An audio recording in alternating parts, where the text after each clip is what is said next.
Para evitar uma gravidez indesejada ou contrair ISTs, infecções sexualmente transmissíveis, é extremamente necessário o uso de métodos anticoncepcionais. Quando falamos de métodos contraceptivos, a primeira coisa que nos vem à mente é o preservativo, popularmente conhecido como camisinha, ou também métodos femininos mais usados, como a pílula anticoncepcional, a do dia seguinte e o DIU. Entretanto, é importante conhecer todas as opções disponíveis para tomar uma decisão de forma consciente. Vocês já ouviram falar sobre outros métodos anticoncepcionais não hormonais? Agora vamos apresentar alguns menos conhecidos para vocês. Diferente dos métodos hormonais que influenciam ou alteram os níveis hormonais, inibindo o ciclo menstrual e a ovulação, esses métodos funcionam apenas como uma barreira. Alguns deles são as injeções masculinas, os espermicidas e o vasalgel. E explicando de uma forma biológica, eles são responsáveis por impedir a fecundação, ou seja, o encontro do gameta masculino, o espermatozoide, com o feminino, o óvulo. Então vamos começar falando de um método feminino, o espermicida. São produtos químicos, o mais largamente usado é o nonoxinol 9, que tem a capacidade de paralisar e destruir os espermatozoides, dificultando ou impedindo a fecundação. São vendidos em forma de preservativos, espermicidas ou de gel ou creme, que deve ser aplicado bem no fundo da vagina da mulher, com no máximo meia hora de antecedência. Lembrando que a vagina não deve ser confundida com a vulva. Ela se trata de um canal do órgão sexual feminino que liga o útero à vulva e, dentre outras funções, é responsável por receber o pênis durante a relação sexual. A eficácia do espermicida é baixa, mas pode ser usado como método de apoio em conjunto com o preservativo, possibilitando uma proteção muito segura. Vamos falar sobre outro método anticoncepcional, mas dessa vez masculino.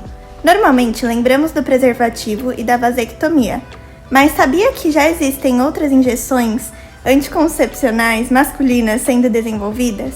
A mais famosa delas é a Rizug.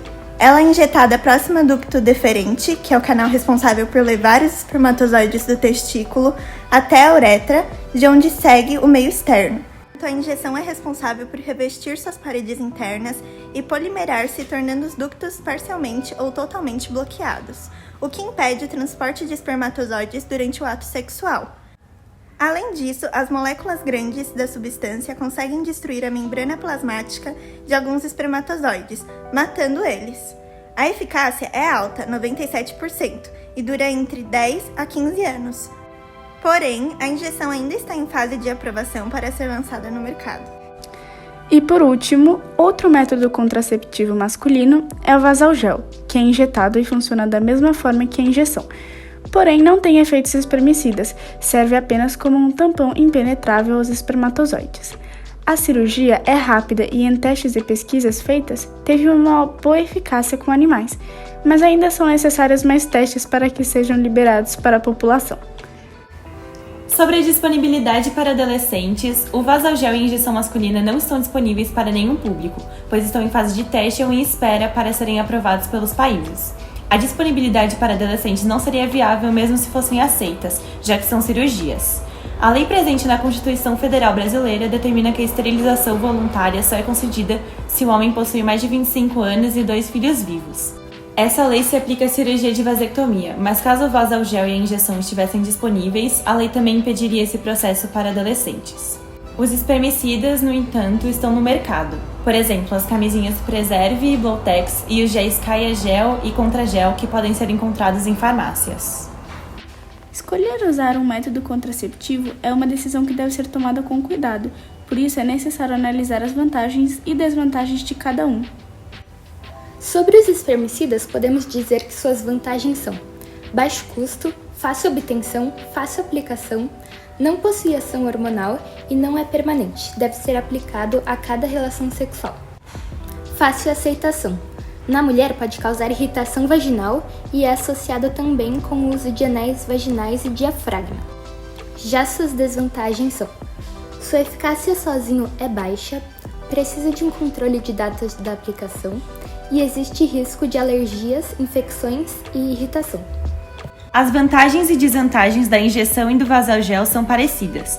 Os pontos positivos são: eficácia alta, não interfere nos níveis hormonais e a cirurgia é rápida, simples e reversível pela injeção de bicarbonato de sódio. Já os pontos negativos são alto custo e ainda não estão disponíveis para a população. Infelizmente, uma desvantagem comum a todos os métodos citados é que nenhum deles protege contra ISTs, já que só serve como método de barreira, ainda há contato na relação sexual. Inclusive, o uso frequente de nonoxinol 9, normalmente presentes nos espermicidas, pode aumentar o risco de infecção pelo HIV. Porém, se usados em conjunto com a camisinha, a proteção contra essas infecções aumenta. Esses são alguns dos métodos anticoncepcionais não hormonais. Espero que tenham aprendido e lembre-se, prevenção, quando usada de forma correta, nunca é demais. Obrigada por assistir.